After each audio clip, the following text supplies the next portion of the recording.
Ikinya rĩa thirikari kuhamurithia miguna kuma gũkũ bũrũri-inĩ ũtukũ wa ira irĩtuthũrĩte mawoni ngũrani kuma kũrĩ honge cia kũhũranĩra ihoto cia mũingĩ ũndũ ũmwe na ateti na ciama cia kĩũteti bũrũri-inĩ.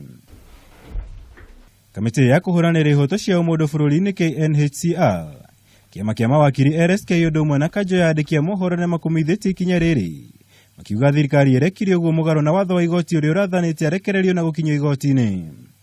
In blatant disregard of court order by Justice Kimaru, Mr. Miguna was irregularly deported. The court ordered his return, but he was held incommunicado with no clear reasons and explanation. The audacity of this blatant breach does surprise us. Nobody in this country, no officer, state officer or public officer, private citizen, or anybody sitting in whatever office in this country is above the law. Full stop. KNHCR na kũrĩ ũguo nĩ yũkĩrĩire Miguna ikiuga nĩ rĩerũngathio rũnene thutha wake kũrega kũneana passport yake ya Canada nĩguo aheo visa ya Kenya. He adamantly refused to use the papers he had traveled with. The documents he had traveled with were his Canadian papers, and he was a bit too boisterous at the immigration desk. And as you have heard, he did push around some immigration officers and forced his way to the baggage collection area.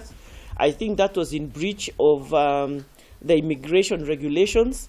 Ugine ya bũrũri abunge mwena wa mũng'ethanĩro maumwa na mũrũgamo ta ũyũ othe magĩkũmithia ndũgamo ĩrĩa yayumĩririe kĩharo-inĩ kĩa ndege kĩa JKIA na kuuga ũndũ ũcio nĩ ũcambicũrĩte ũiguano ũrĩa wonanirio nĩ President Kenyatta na Raila Odinga. The issue of Miguna is now not even a matter of Miguna. It's a matter of us as a country, of our respect to the rule of law. Are we still governed by the rule of law, or we have left this country to be a country of lawlessness? We are not going to accept that this country is relegated to the level of a banana republic and that we invite the rule of the jungle to take precedent over anything else. The events which have taken place since Miguna arrived at JKIA have actually worked against all this environment that we had started enjoying. We want to ask the two leaders that they should discuss this matter and reign on impunity. Kũringana na ndũmĩrĩri ya kĩama kĩa ANC kũhĩtũkĩra mũtongoria wakĩo Musalia Mudavadi, yugĩte riboti ciĩgiĩ kũnyamario kwa Miguna rĩrĩa arahingĩrĩtwo JKIA nĩ cia kũmakania. Noguo makendekithia Akenya kũmenyithio ũma wa ũrĩa kũrathire na mbere yake kũhamũrithio gũkũ bũrũri-inĩ. Mweneno wao abunge a kĩama kĩa Jubilee nĩ manyitĩte mbaru ũndũ ũyũ. Othe makiuga watho na mĩhaka ya bũrũri yagĩrĩire nĩ gũtio nĩ andũ othe hatarĩ gũthutũkania nũũ kana nũũ. Nchi yetu ni nchi ambayo inaongozwa na sheria. Sisi zote tuko chini ya sheria. Ukitaka kusafiri uende nje lazima uwe na passport ambayo itapigwa muhuri, na ukirudi upatiane hiyo karatasi ipigwe muhuri hata ukiwa nani.